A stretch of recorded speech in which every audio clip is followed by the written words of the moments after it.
We're hearing a lot of dialogue right now about the state of leadership among the associations. Of course, you left AOPA 4 years ago, and Craig has had his highs and lows. Rod Hightower has just finished his first year without, quote, adult supervision, or at least that's the phrase we used with him the other day, and he's, of course, fighting a number of perceptions. NATA has just announced who's going to be replacing Jim Coyne. MBAA is looking for its way through everything. As somebody who has literally sat in the hot seat, what advice do you give right now to the leadership of general sport and commercial aviation from the perspective of where you've been to connect as positively and as effectively as possible with the people they represent now? Well, I don't think it's, I don't want this taken as a criticism of the people that are in these jobs now. I mean, they all have a unique style. I had my unique style. And so I guess I would just reinforce, whether it be in aviation, whether it be the NRA, whatever association it is, representing individual members, not businesses, but individual members, is to all of them, be in touch with your members and respond to the member concerns. That's critical. Are you doing what the members want to do? And I know at AOPA, they've continued during the surveys. People would say, why'd you work on that, Phil? Well, it wasn't because I invented it. It's because we constantly paid attention to what members were saying. And if even we got one or two members, we'd say, okay, I wonder if this is the feeling of a lot more members, and we'd survey that. There wasn't a day that went by, and I'm sure it's still the same way at both EAA, AOPA, and some of the other smaller organizations, that they're not doing surveys. So the key thing I'd always say, just nose to the grindstone on what do the members want. There were a lot of things I personally wanted to see, or I didn't believe it should go the direction the members said, but I'm being paid by the members, and I always had to remember that. Well, one of the things I want to emphasize, especially since, let's face it, my job is to throw rocks at times.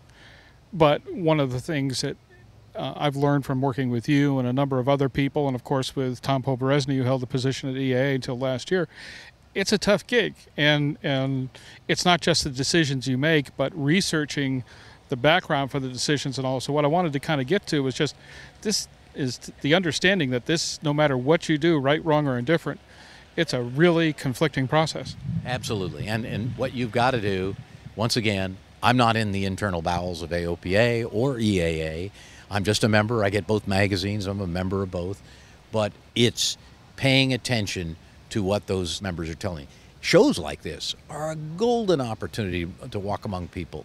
I mean, they're grueling on a president almost, or a leader, but make yourself visible, get out there. And I know both of them do. I'm not close enough to them to give them a grade, but it's one thing that if I had the head of the NRA here right now, I'd say the same thing. What do the members want? In light of the recent news, what do the members want? Is it reasonable? How do you defend assault rifles when an assault rifle was used in the tragedy in Aurora, Colorado? So it's balancing that and then trying to do the right thing. I won't tell you I ever did everything right, but I tried to listen, and sometimes I had to say, well, they weren't informed enough about this, but that's the key. These are truly, and they will always be, membership organizations. The report card is members, how many members you have and how they renew. And no matter how proud you are, and I was of various things, that was the metric that was important. Every night when I put my head on the pillow, what did I do today to acquire new members and renew present members? And it may be I said, well, we put out the magazine this week. That helps renew members. It's a world-class magazine. Or we solve this problem or this airport problem. But, and I'm sure that's what's going on. Once again, different styles, different organizations because of the leader.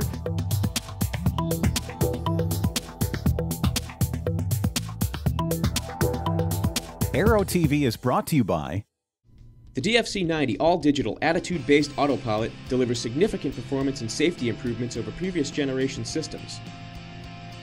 Its innovative flight envelope protection guards against autopilot-induced stalls, and the straight and level mode provides one-button recovery from unusual attitudes for an added measure of safety.